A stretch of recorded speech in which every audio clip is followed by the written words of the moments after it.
Where we really focus on attribution, especially in the B2B space, is we think mostly around account-based attribution because it can be difficult to track down to a contact level with remote work, with cookies. There's no way to do it and actually be really privacy compliant if that is important to you. So we look a lot at like IP to company resolution, and we feel we've got the best database in the industry to be able to do that, to get more attribution down to a specific account level. As long as you've got it at the account level, you're not really with buyer groups, especially with the way that, our product are and most of our customers' products are, you're not selling to one person, you're selling to a company. And then you're going to have 5 or 6 people at that company that are exploring it. And you do, of course, want to be able to get down to the contact level, and you certainly can.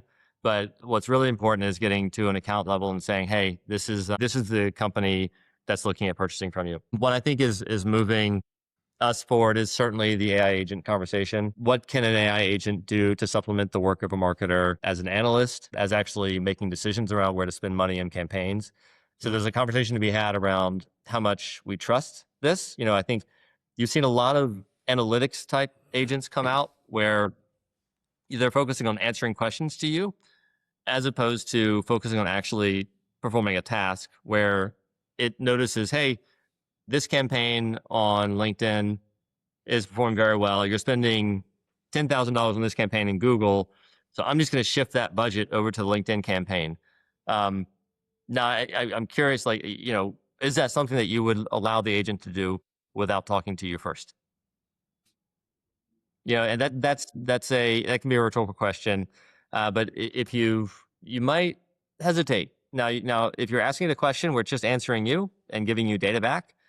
Okay, you probably feel much more comfortable with that. But if you then say, okay, based on that response, go ahead and shift that $25,000 or $15,000 over to the other campaign. How comfortable as a marketer are you to do that? And so I think that's in 2 to 3 years, we think people will be much more comfortable doing that. But as of today, I'm not sure what the comfort level is for that to just happen. So there's the typical idea of kind of human in the loop, having somebody that is actually approving it. And you could also think about it as like an expense level or something like that, where, okay, you can make decisions that will cost us up to $500, but that's it.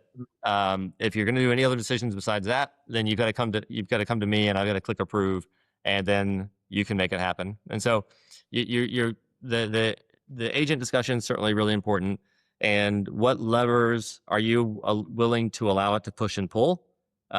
Without talking to you first, which sounds kind of a funny way to anthropomorphize. It's not a talking to you, as it were, but just kind of telling you what should happen, and then you give it feedback on what to happen.